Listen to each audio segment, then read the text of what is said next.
Welcome to another episode of Casual Learning. I'm your host, John Bannan. What's the deal with peaking for high school distance racing?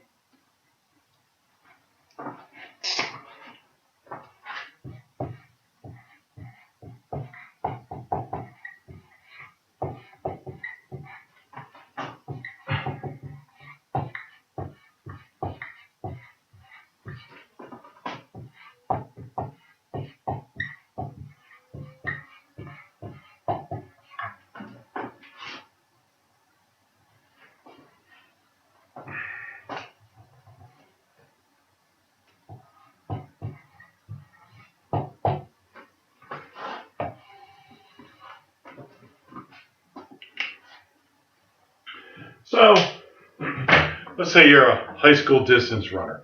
You run, distance is basically anything above the mile. 2 mile, maybe a 5K. Maybe we're talking about cross country, which is generally a 5K. As opposed to middle distance, which is the 800 and the 1600. Middle distance runners also have to peak for the end of the season, and some of what I'm going to tell you applies to that as well. So what does peaking mean? Well, you have whatever season you're talking about, cross country, indoor track, outdoor track. There's a period of time where you begin practice, and then you have the final race of the season, however long that is. Maybe it's, say, 3 months long.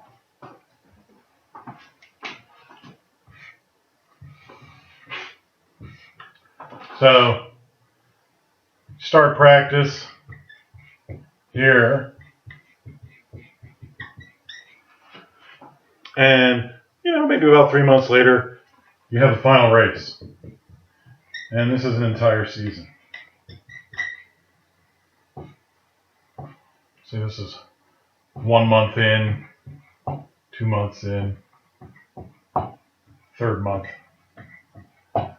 Okay, so generally speaking, it may follow a format like that. The season might be shorter, or even slightly longer, depending on when your actual final race is. So there's a common idea in racing, distance racing, where you want to peak. That is, run your fastest for the entire season. And you want to run it for the big race of the season, the most important race of the season. And oftentimes, the most important race of the season is the final race of the season.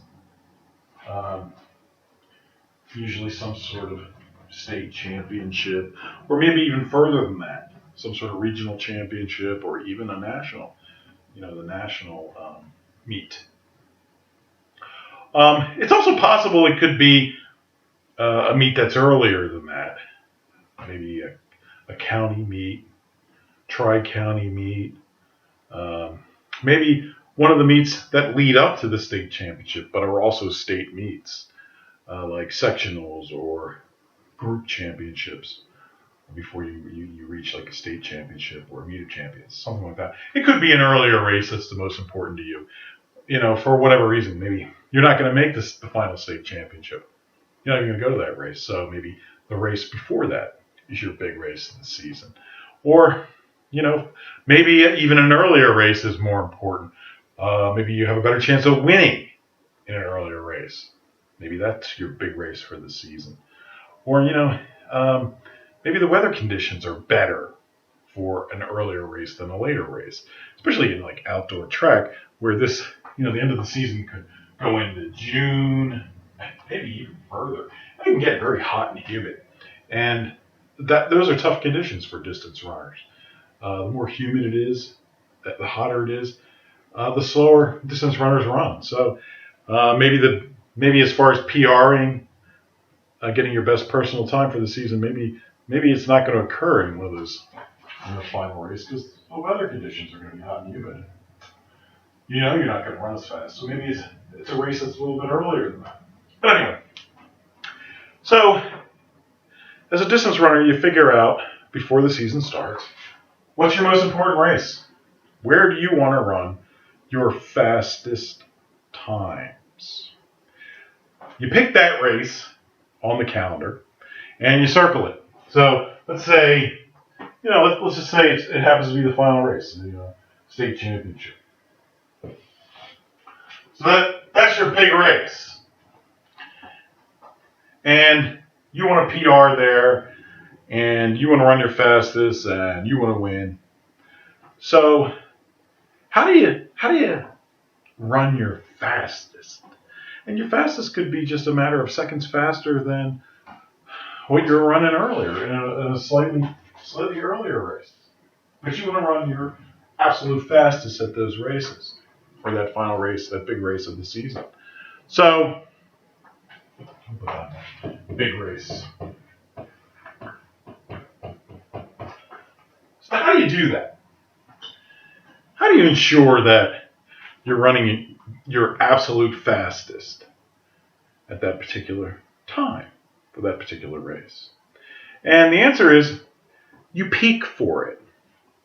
And peaking means, you've reached the top in terms of as fast as you're going to run. So you want to peak for the big race.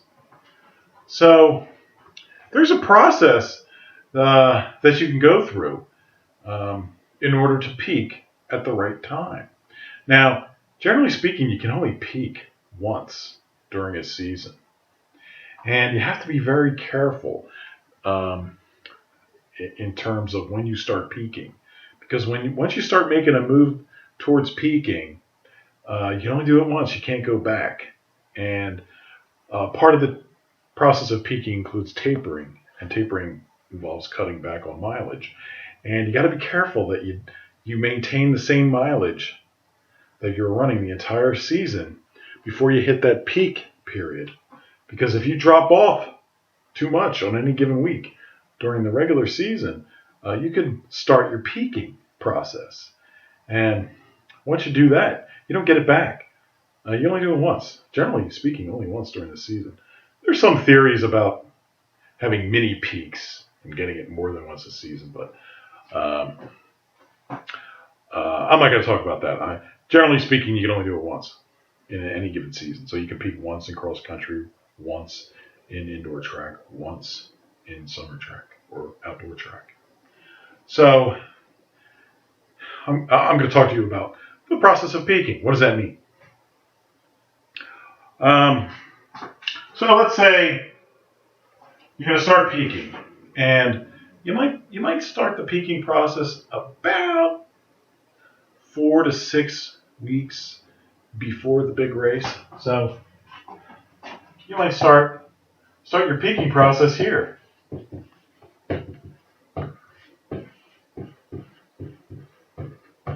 Okay? Before you hit that big race. Now, before that, in the season, you may be involved in conditioning work, like VO2 max works and lactic threshold runs, putting in a lot of miles. But then you get to the peaking portion of the peaking phase. And again, this could be 4 to 6 weeks. It could be just 4 weeks before. Some people peak in like 3 weeks before a final big race. But it's a process you have to be aware of. And it has to be built into your training program. Because there's definitely different things you have to start doing during the peaking process, which builds up to that big race where you run your PR. And you got to get it right, or it won't work for you.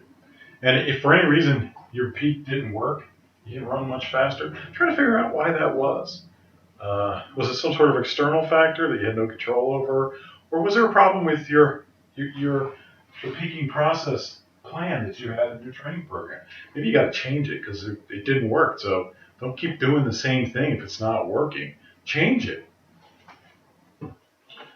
Okay.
You know, to be a great distance runner, uh, you always have to be concerned about conditioning.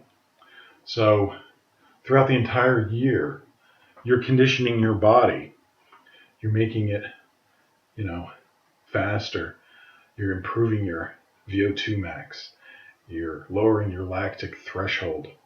You're running more miles, or you're running high mileage every week to build up that cardiovascular system and all the benefits that come along with running a lot of miles, including, you know, long days, um, where you can build up mitochondria in your cells, um, create more cells, more capillaries, being able to deliver more oxygen to your body so you can run better. So conditioning is extremely important. That's how you get better as a distance runner. And I've done a video on how to get better as a distance runner, so you can watch that. However, let's just say, you've done your conditioning. Conditioning is a constant process, so you're always doing it. But there does come a point where your concern isn't about conditioning anymore. It's about getting as fast as you possibly can for the big race. Now, if you've improved your conditioning, you'll be able to run faster at the big race, but you still have to do this process of peaking to be able to run fast at the big race. And you'll run faster because you're in better condition. But you still got to do this peaking process. And okay, so what's the peaking process for a distance runner? Well, there's various things you can do that allow you to run faster and run PRs at the big race. The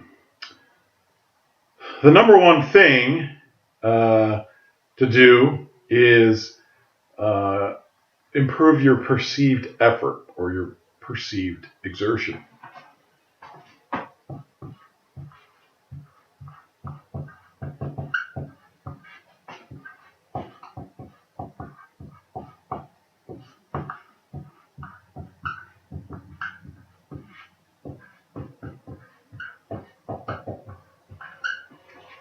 Okay. Now, what does that mean? Well, perceived effort is when you run a race, how much effort did you feel that you had to put in order to run that race or run that time? And if you can make a race feel easier to run, and have your perceived effort go down in that race, there's a good chance you're going to run faster in that race. So this perceived effort is really, it's psychological.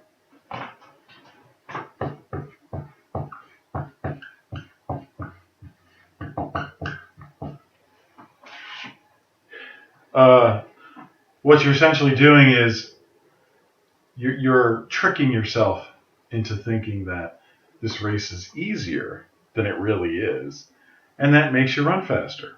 So if you make an athlete feel the effort of the big race is easier than what they are used to, they should run faster.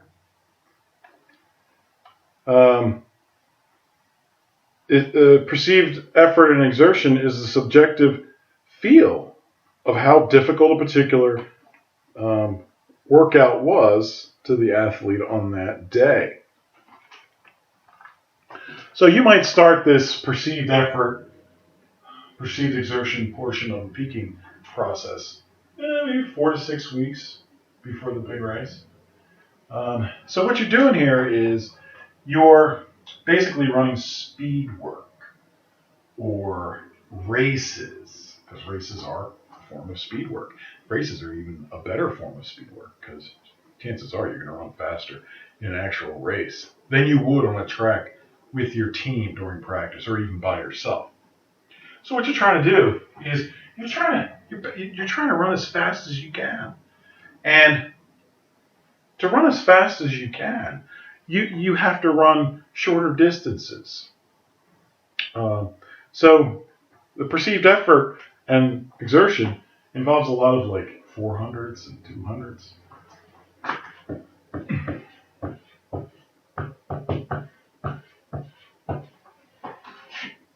So you're doing repeats or intervals of 400s and 200s on the track. And the reason is because you're going to be able to run your absolute fastest if you're running these shorter distances. And you're taking very long breaks between repeats because the whole idea is you want to run as fast as you can. So you may have 3 to 5 minute rest between each repeat. So that the next repeat you're also running as fast as you can. And the idea is you get a psychological sense of the effort you have to put out to run as fast as you can in the 400s and the 200s. So psychologically, you're conditioning yourself to a very high effort, an extremely high effort. So psychologically, you start thinking in terms of the effort it takes to run a 400 or 200 as fast as you can. So that what happens is when you run that longer race, that 800 or that 1600 or that 3200, the effort that you put in that race increases because you're used to running these. And psychologically, because you're used to running these and putting in all that effort, you put in more effort when you're running a longer distance race. It doesn't feel as hard as running these as fast as you can. It doesn't feel as hard. But because you've raised that effort, you've also raised the effort that you're going to put forth in a distance race. And that makes you run the distance race faster. Okay? So you're tricking your mind psychologically in the big race to feel as if, hey, this is kind of easy actually, because I've been running all these short distance repeats, running as fast as I can. That's a heck of a lot of effort. And I'm not putting nearly that amount of effort in this big race, but you're still putting in a lot more effort than you did, let's say, when you ran the race last year. You don't realize it because you're comparing it to this. So it seems like less effort than this, but it's actually more effort than what you put in the distance race the year before. And then consequently, you run faster. So it's a psychological trick. Perceived effort exertion is a psychological trick used during the peaking process to make you run faster on the big day. So you're accustoming your mind to the idea of putting out more effort in that race than you did before. But you're tricking it because you're using as a comparison for your mind these short distance races where you're sprinting basically and putting out a ton of effort. It's similar to the coaching philosophy that, and this is used in all sports, that if you make the practices harder than the real games, the games themselves feel easy in comparison, and you play better. See, so you're tricking yourself into thinking, oh, well, this is easier. This is easier than Coach Smith's practice last week. But the truth is, your level of being accustomed to a certain amount of effort has gone up. So you're accustomed to a much higher level of effort now because of these 400s and 200s. Consequently, when you run that race, you drop a little bit.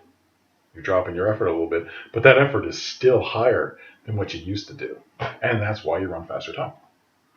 So this is all about perceived effort. It takes some time to adjust your perceived effort psychologically.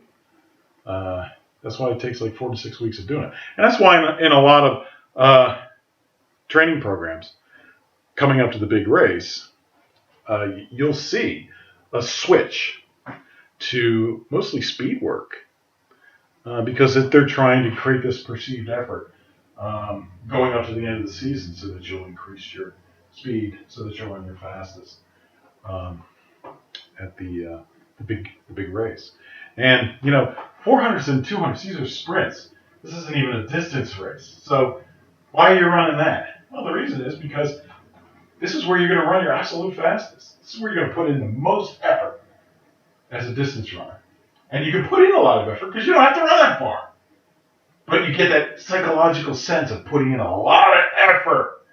See, so it's that psychological sense of putting in a lot of effort is the reason you run these shorter distance repeats as speed work heading into the end of the season.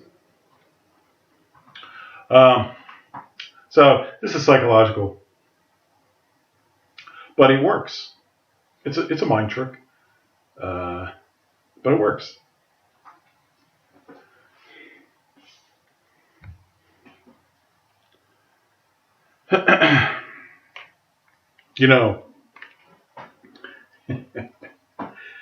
Something you should remember is you can't learn to run fast by running slow. It's an impossibility. Racing in the end is about running fast. And you better be running fast to learn how to run fast. And that's what a lot of this has to do with. So you're running fast, running these 400s and 200s to learn the kind of effort it takes to run fast. So you're learning how to run fast doing this.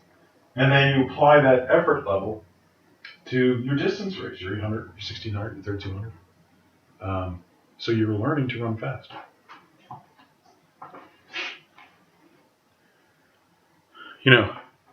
This is speed workout. These are pure speed workouts. Prior to the peaking process, you're going to be doing other things. Longer repeats, VO2 max workouts, thresholds. But those are conditioning workouts. We're specifically talking about the peaking process. This is a very distinct part of the training program. It comes at the end. So it's not the same as the stuff that comes before that.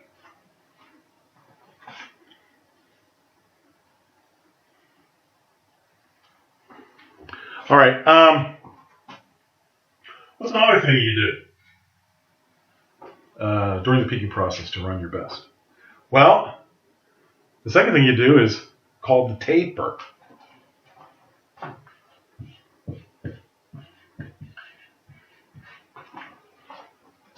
The taper. Now, the taper is sort of a term of art. Different coaches have different ideas about the best way to taper. And the best way to taper also depends on what race you're running.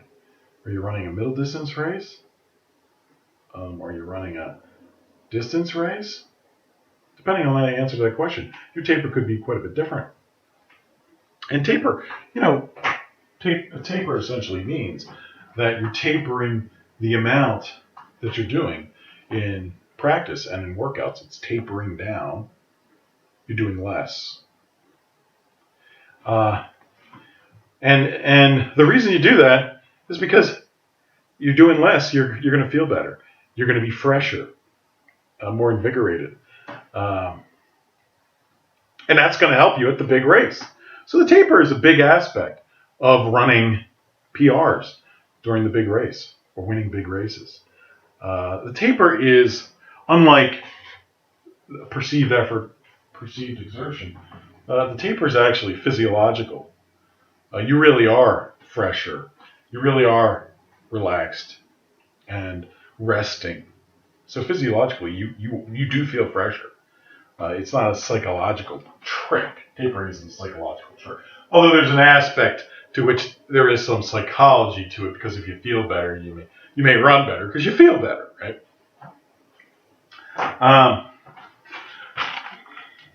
But these two are really two distinct aspects of peaking. A taper. A taper can change your psychology to an extent. Um, when training stress was reduced because of a taper, the mood state improves. You feel better. Uh, the reduced rating of perceived effort during a fixed exercise task also appears. So, because you're doing less in terms of your workouts, um, it feels easier. So, you're getting that perceived effort uh, aspect to it. Vigor is significantly elevated, and tension is reduced during a taper. The combination of reduced workload and maintained performance adds to elevated confidence in distance runners during the taper. And that results in improved athletic performance. Now, a taper can occur in all sorts of sports, but it's definitely a part of distance running. So you should be tapering for the big meet. Ask your coach about it. If you don't know about the taper, ask your coach to explain it to you and how it is that you're incorporating that into your training program. Because you should be tapering. Now,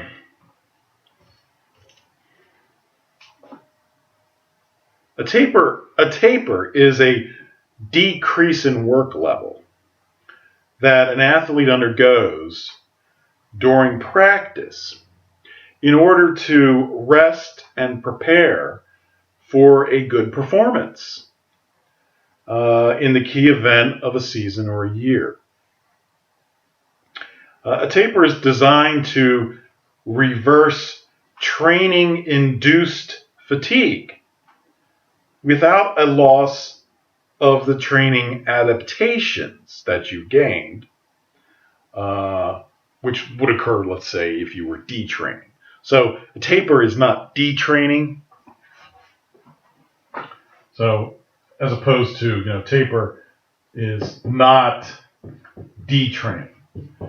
Detraining is when you haven't done anything and you're starting to lose those adaptations to your body that you've gained from all your practices and races and running. So the taper is not detraining. It's just basically consolidating your gains for the season and relaxing and letting your body feel good and adjust and have some, reduced amount of workouts so that it feels better and fresher. You're really creating a sense of freshness on the big race day, so that you run your best. Now, freshness is another concept. Freshness means you haven't run any races that day. This is the first race you're running, so you feel fresh. You haven't run yet, or maybe you did your warm up, but you haven't really raced yet, so you feel fresh. Freshness is always an advantage in terms of your time. You will almost always run better and faster if you're fresh in a race than if you're not fresh. You've already run another race, whatever it is.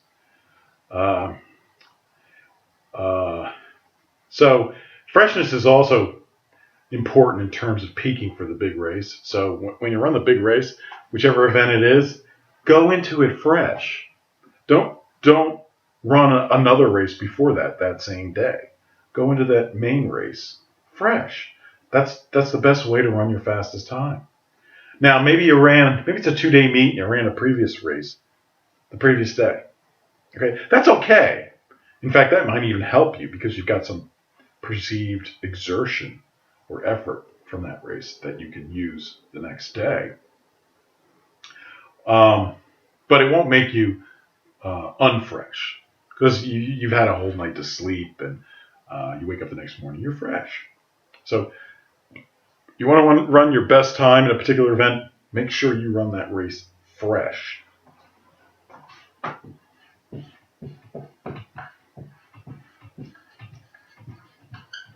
So freshness is another thing you need to do to run your best time in a particular event. Now, it may be that you're stuck running more than one event at the big race, the big meet. Your first event is always your fresh race, and that's where you're going to do your best. That's not to say you're not going to do well in your second race, but you'll never do as well as you would have if you were fresh for that race. So this is a very important concept to understand. And this also applies, this applies to times other than during the peaking process or the big meet. That's always true. If you're fresh for a race, you generally always run better than if you weren't fresh.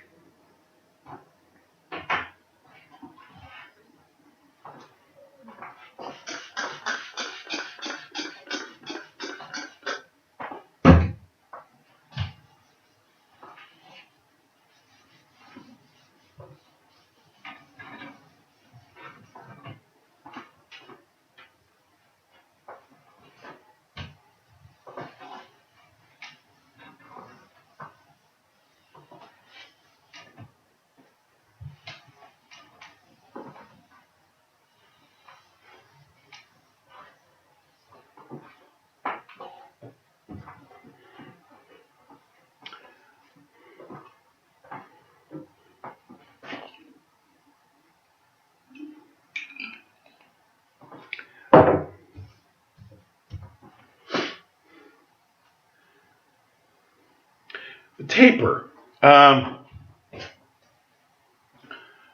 There's different ways to taper, and probably every coach has his own opinion or her opinion about the proper taper.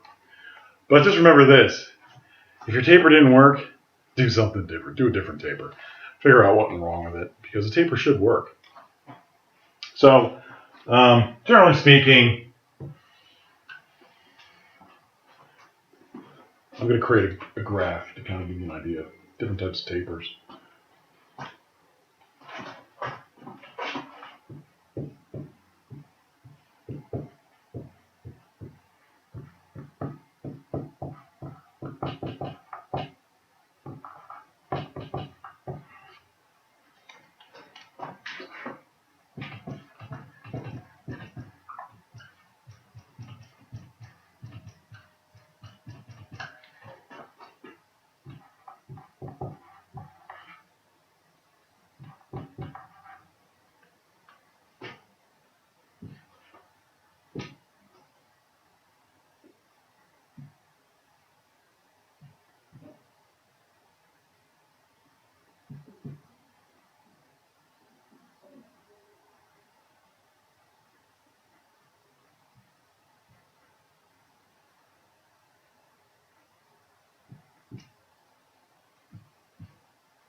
All right, so here we have a graph.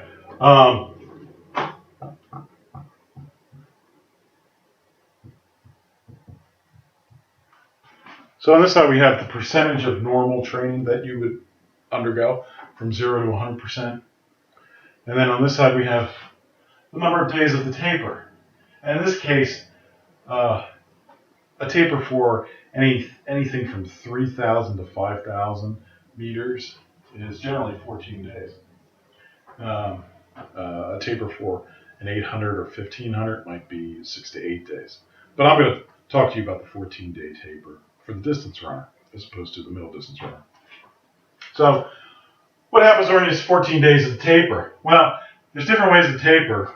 I'll show you which the best one is, but I'll show you what the options are. You can have a linear taper. Linear, which means every day that goes by in the taper period, you're dropping the percentage of normal training by the same amount. All right, it's a linear taper. You could have a step taper.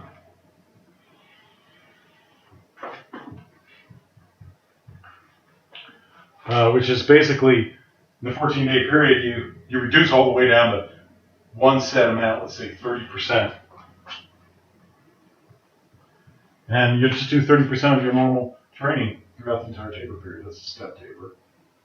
And then you have exponential tapers. There's two exponential tapers. Uh,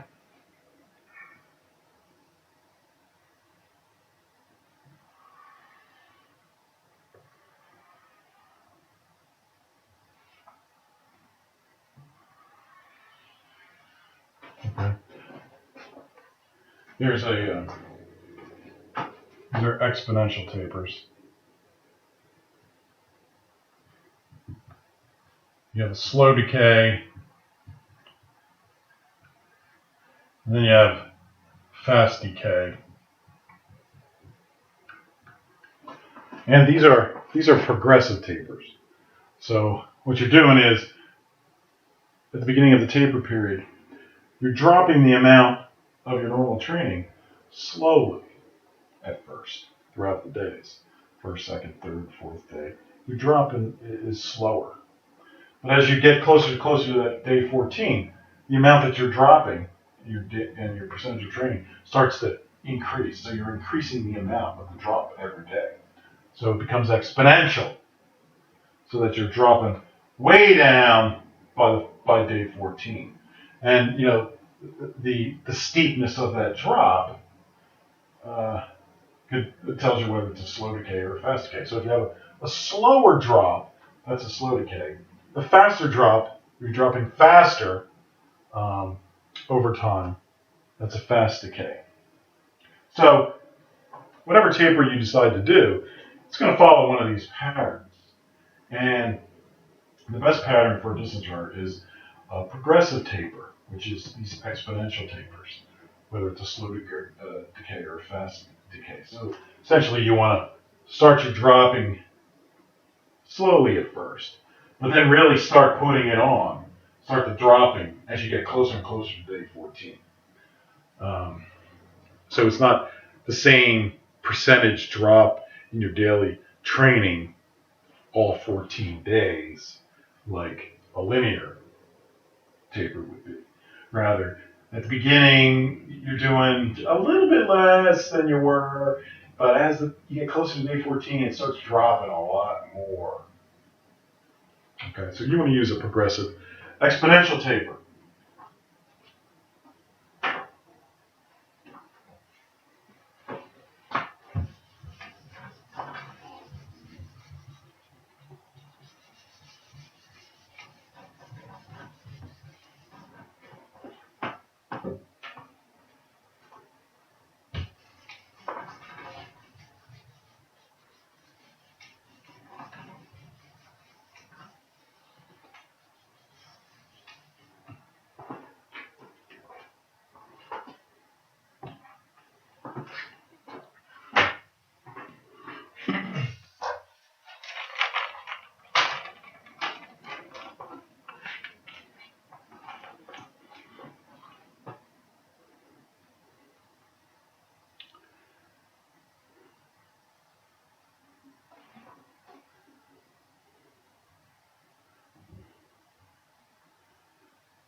So, a taper for any race between 3K and 5K should look like this.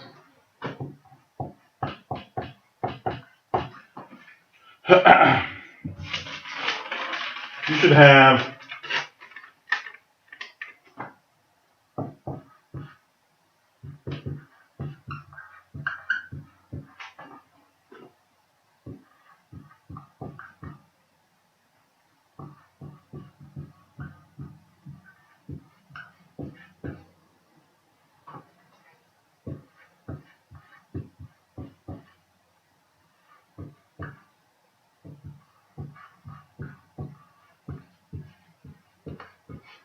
so this is 14-day taper. Right. 3 to 5K should be about a 14-day taper.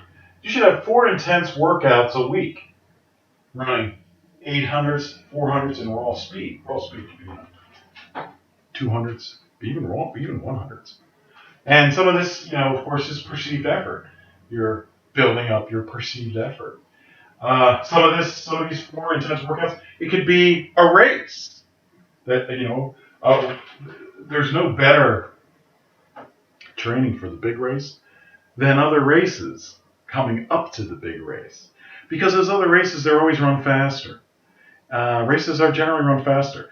The championship races are usually the fastest because everybody knows it's a championship, so everybody's going to run fast, and everybody's tapered, everybody's peaking, so everybody's running really, really fast. But the races coming up to that can also be very, very fast, and you want them to be to create that perceived effort um, to allow you to run faster on the big race. And in fact, if you're a distance runner and let's say you're running a 2 mile, it doesn't hurt to run 800s in a race or 1600s in a race because those are faster races.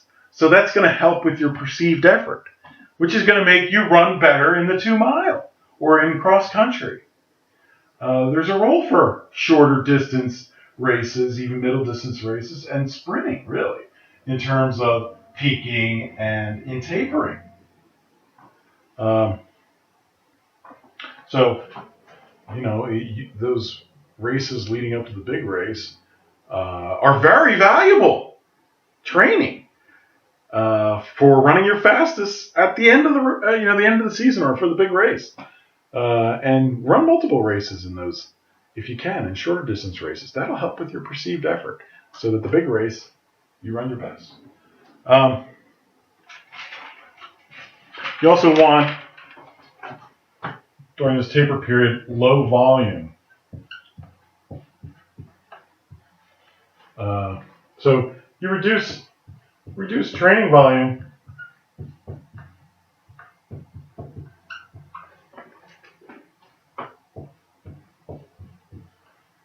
by 60 to 80%. Remember, you also want to do a progressive taper. So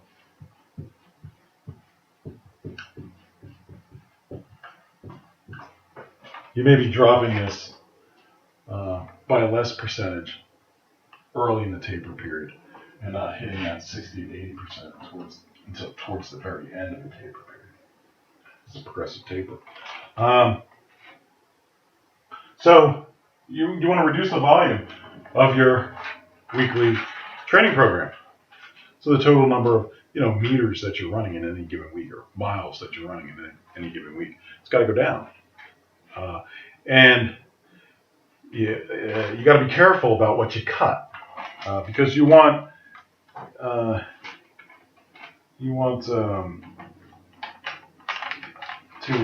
also include high intensity. So it's also high intensity during the taper. So you're doing these 4 intense workouts, high intensity. You want high intensity during the taper, but you also have to reduce the total volume that you're doing. So most of this volume is reduced in the easy miles that you generally run in any given week. That's what you're really cutting, and you're leaving in the high intensity work, the speed work or races. That's what you're leaving in. So you're dropping a lot of easy miles here. Maybe the long day, dropping that stuff, and you're going basically just most of your stuff is intense workouts in the 2 weeks preceding up to the big race. You gotta be somewhat careful though, because in the amount that you drop, because not everybody responds the same to a big drop in volume. Some runners can drop a lot in volume, including volume in the intensity of their workouts, and get along great and run even faster. But some people, it just makes them sluggish. So some people have to maintain more volume in their intense workouts, or they can end up being sluggish on race day. So you got to kind of know which athlete you are. Some athletes, they can get by with 1600 or 2000, maybe 2400 meter volume, high intensity workout.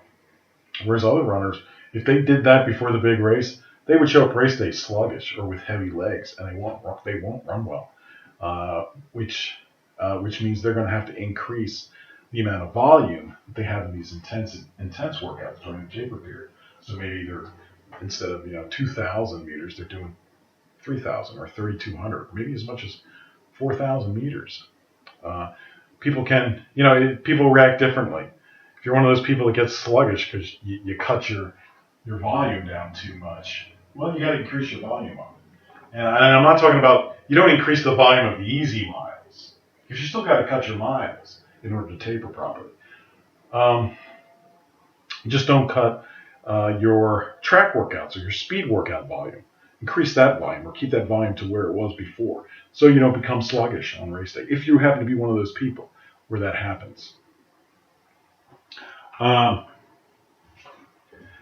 taper doesn't work the same for everybody. Different athletes handle it differently.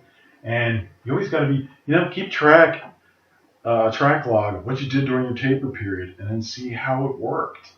And, if it didn't work, figure out why it didn't work. Change it. Maybe you dropped the volume too much in your intensity workouts. Maybe you dropped it to 1,200 meters or 1,600 meters, maybe less. And you felt sluggish the day that you were running. That's because you dropped too much in intensity, or you dropped the volume too much in your intense workouts. Put it back to what it was next time you taper, and you won't feel sluggish. Generally speaking, you can expect an improvement in performance of anywhere from, let's see,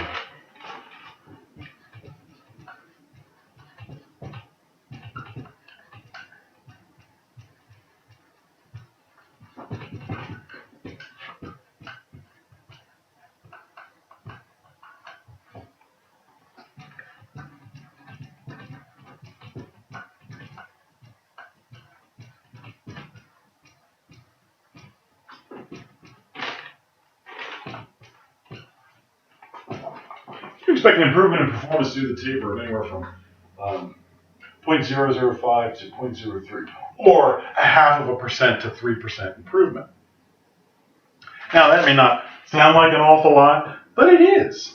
When you're talking about time being important in a race, that kind of improvement.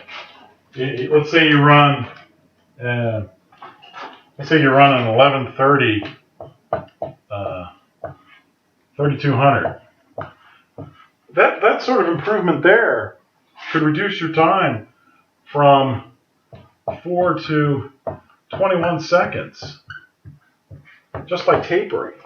It could be a big improvement for your big race. And that's just the taper effect. It doesn't include the better perceived exertion and effort. You may get an additional boost because of that, or some other things you might be able to do. Let's say you run an 18-minute in cross country. That could improve your time from 6 to 34 seconds. Okay, so this is a big deal. Tapering is a big deal. It can really give you that PR big time. It could be what allows you to win a race or a championship. In tapering, you also want low frequency.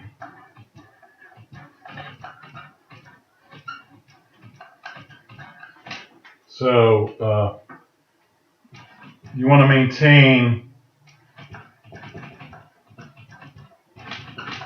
your training frequency above 80%. So, the number of times you train during a week, you want to keep it, it's going to be a little bit lower, but keep it at least 80% of what you've been doing.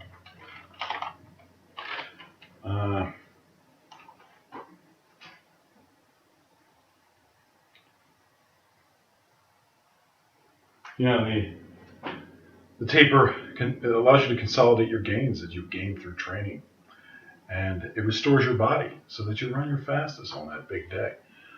So you should be tapering for whatever that big day is, and you really should know what the big day is for you before you even start the season. It's got to be cooked into your training program so that your training is all geared in terms of time for that particular race, so that you start the peaking process on time and the tapering 2 weeks before whatever that big race is. This taper continues to work even after the 14 days are up.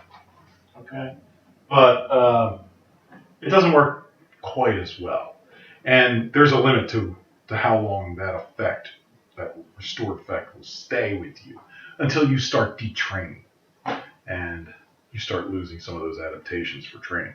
So you might get, after you peak after the 14 days, who knows, you might get another week or two, or maybe a little bit more of that basically almost peaking feeling. So this does last a little bit longer than the 14th day, but the 14th day is the absolute peak, generally speaking, of how well you can run, how fast you can run.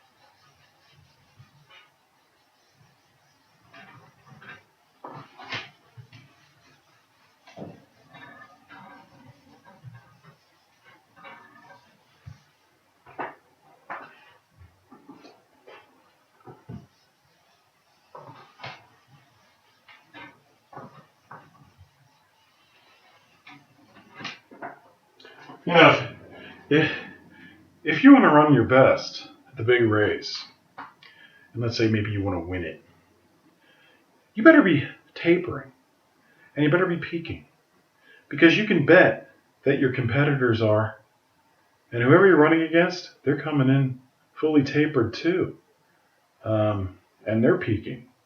So, if you're not doing the same thing, or you're not preparing and peaking and tapering for that big race, you're going to get blown out of the water by the other runners who are running much faster than they were just 2 weeks ago. That's another thing, when you look at your competition and who you're going to race against on the big race day, always remember that whatever times they've run in the recent past, 1, 2, 3, 4, 5, 6 weeks ago, they're going to run faster at the championship race, because it's a championship. Everybody runs faster, and everybody's also tapered, and they're also peaking. So you can bet they're going to run a lot faster than they just did the last 2, 3, 4, 5, 6 weeks, maybe longer. They will. And you got to be ready for that. If you're not peaking and tapering at that point in time, they're going to blow you away in that race. So make sure your coach is tapering you and peaking you for the big race.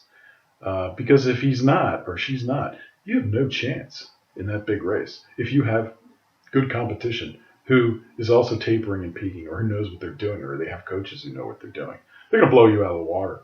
So you better be doing this if you're serious about, PRing or winning some sort of championship, or winning the big race, or doing really, really, really, really well.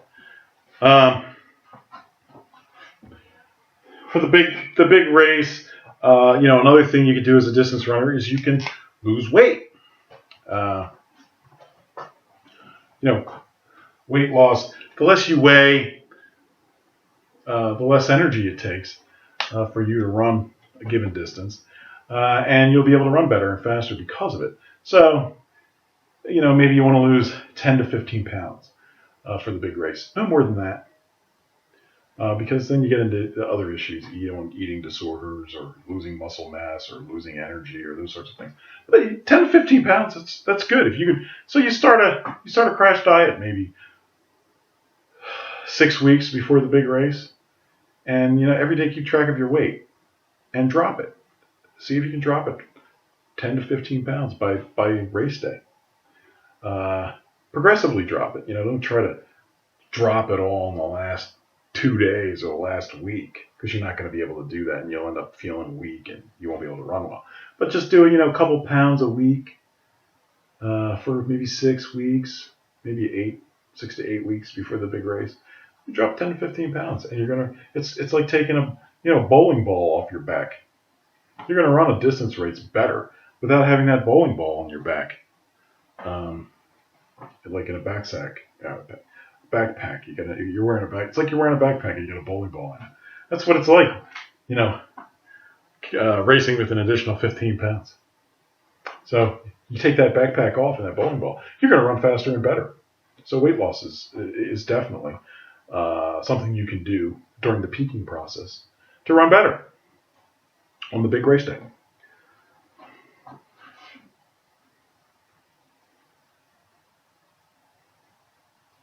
Now, the day before the big race, what should you be running? Well, you want to go into the big race fresh. So the day before, maybe 2 days before the race, what do as a distance runner? Well, you don't do a track workout, for God's sakes. You don't do any heavy workouts. You don't do weightlifting or some sort of, physical exertion that's going to make you sore. You want to make sure you don't have any sore muscles on race day. So don't do anything that's going to give you sore muscles a couple days before the big race. Some people even extend it out to 3 days before the big race. It depends on you, whether you're capable of not becoming sluggish after not doing much for 3 days. So what do you do, the days before a race? So let's say, it's race day. This is the day before the race, 2 days before the race, maybe 3 days before the race. What are you doing? What are you running these days? Well, the day before the race, it should be easy miles. So you might do, 3 easy miles. That's it.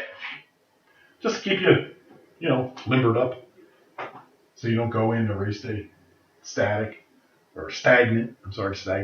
You kept you greased the wheels the day before. You kept yourself moving.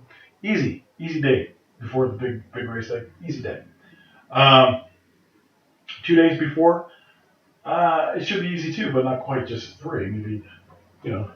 Maybe 4 or 5 easy miles.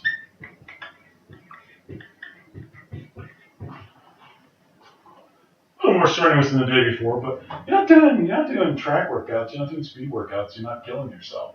You're not going to the gym, you're not doing anything that's going to make your muscles sore. Okay? You're just sort of maintaining your conditioning.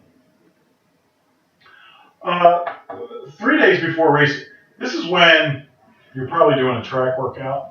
So you're probably doing a speed workout on the 3rd day.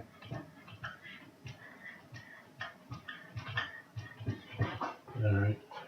And this is a very important speed workout. This speed workout, it could also be race. It could be races as well. The races are a speed workout. This is the foundation for going into the big race. You got to do this. If you don't do this before the big race, you're going to come in sluggish on race day. You're not going to come in fast. So you're really heightening that perceived effort right before the big race. You're doing speed workouts. Maybe you're doing 400s and 200s. Maybe 800s, but let's just say you're doing 400s, 200s. Maybe you had a race. Maybe you did an 800, 1600. Maybe also a 3200. Who knows? Maybe you did a lot of races. Or maybe you did a 4x4. A 4x4, 400. It's great. That's a great perceived effort race. So you're doing your speed workout or races 3 days before the race. This is critical. This is absolutely critical before the big race. You better be doing this. If you don't do this, you're in trouble on race day. Because your perceived effort, you've forgotten how to run fast, basically, because you forget things really quickly. So psychologically, this really prepares you for the race day, big race day.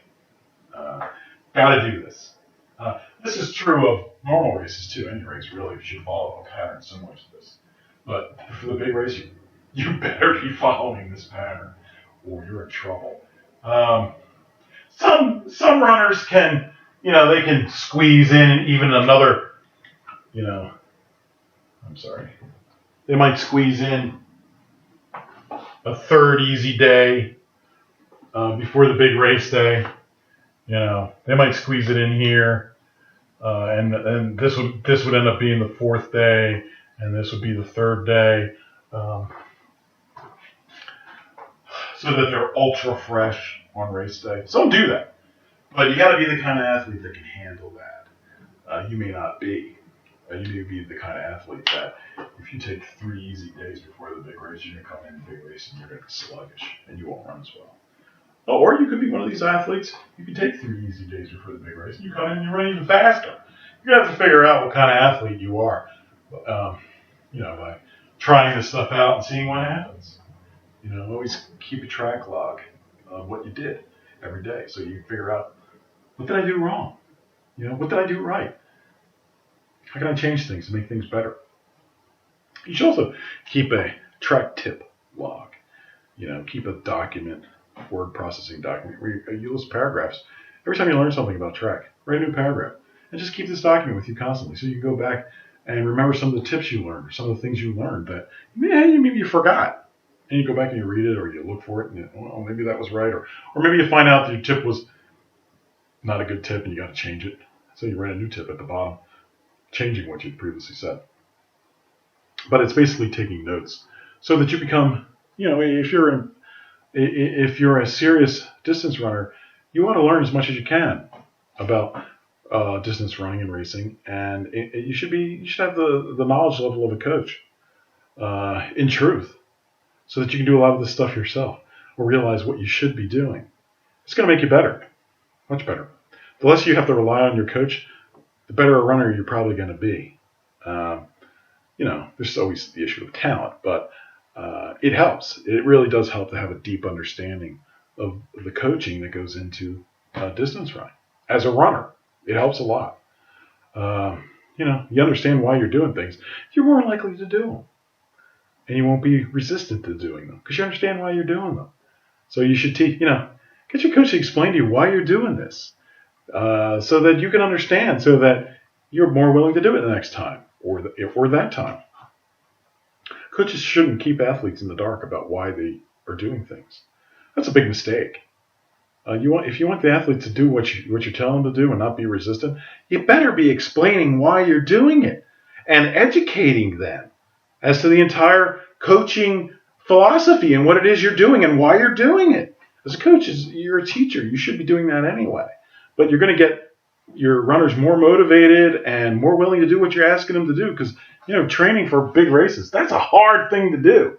And it's very easy to sort of skip doing it or not do what the coach tells you when he's not looking. But if the runners understand why they're doing the things that they're doing and they agree with it and they're getting the mindset of an actual coach, they're going to be much easier to convince that they should do this or that to get better.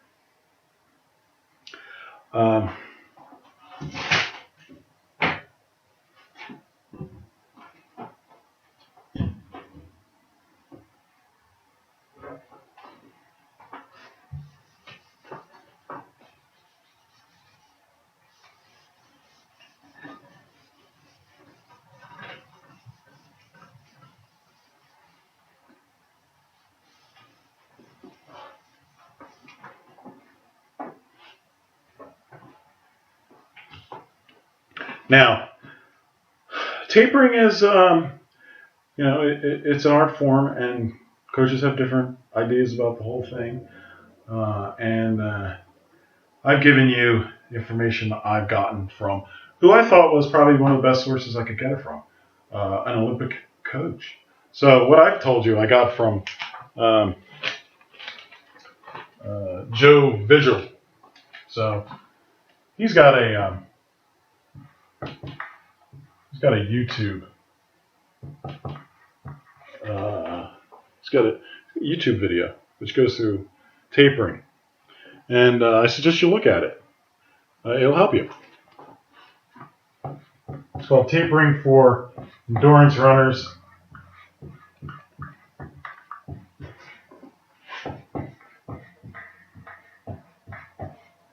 And it's by Joe Vigil, PhD. He's an Olympic coach.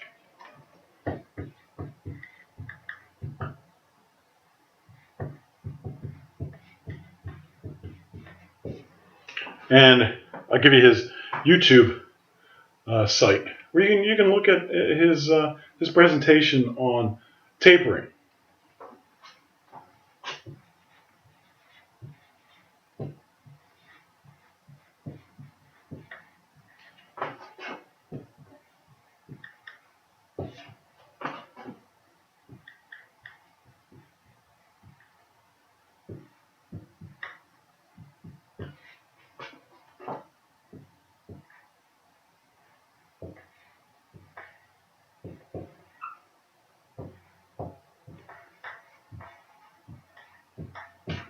So you can go to YouTube and search Tapering for Endurance Runners, Joe Vigil, or you just go straightly to it, which is www.youtube.com/watch WATCH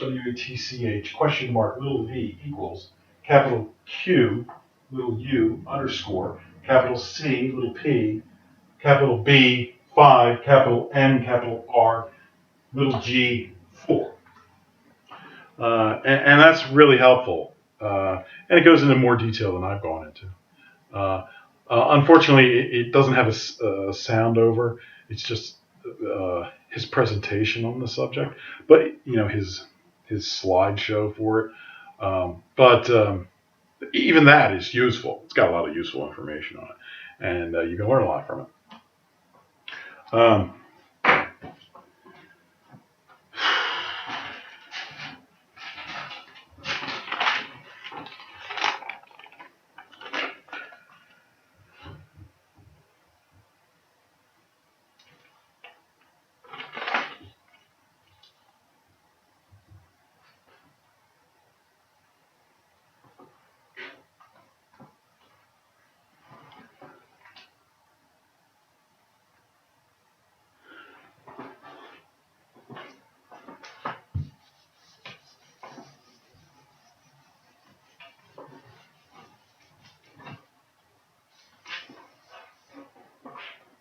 So, in summary, if you want to be a great distance runner, great high school distance runner, there's really three main components. There's conditioning,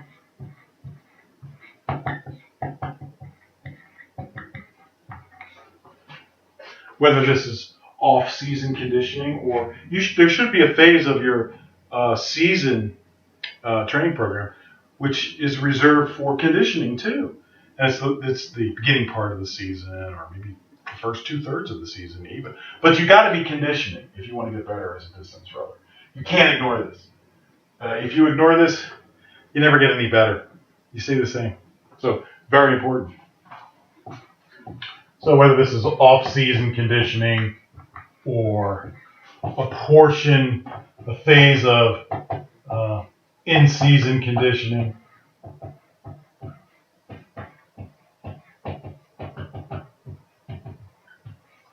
right? You got to do that. Improving your cardiovascular system, lowering your lactic threshold, VO2 max workouts, tempo runs, pure miles, putting in the miles, a lot of miles, easy runs, long days, sort of conditioning, even speed workouts. You better be doing this. Second thing you can do is taper. Right, taper. Big part of running your fastest on the big meet day. For a distance runner, anywhere from 3 to 5K, it's about 2 weeks before the big race. Circle the big race in your calendar 2 weeks earlier. Make sure your training program includes the proper taper, a progressive taper. Third thing, to run faster, you got to increase your perceived exertion or effort. So you got to use a Jedi mind trick to get you to feel the big race is actually easy. But your perceived effort, it's not as hard as what you've been putting in. But you actually end up running faster than you've ever run in your life. So this is the psychological aspect of being a better distance runner. So this is mostly psychology over here. The taper is really physiological.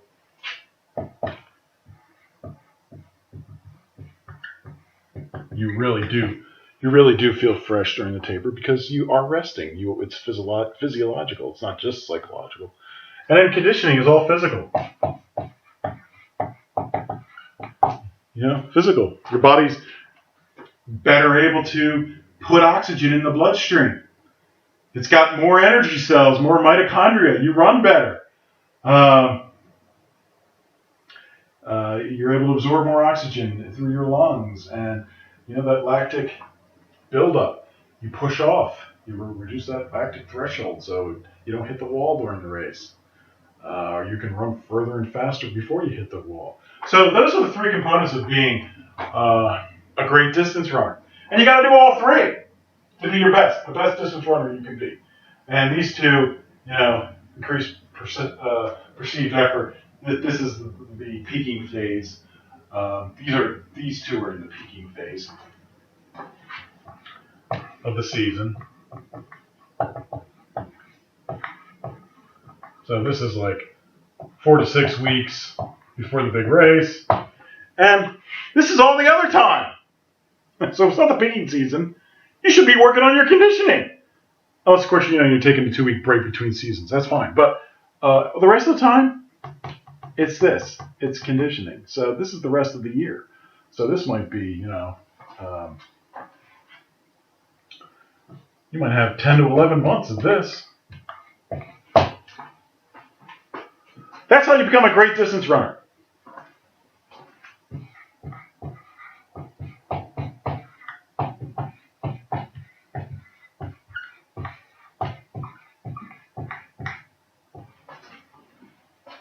And I should put down here also, number 4.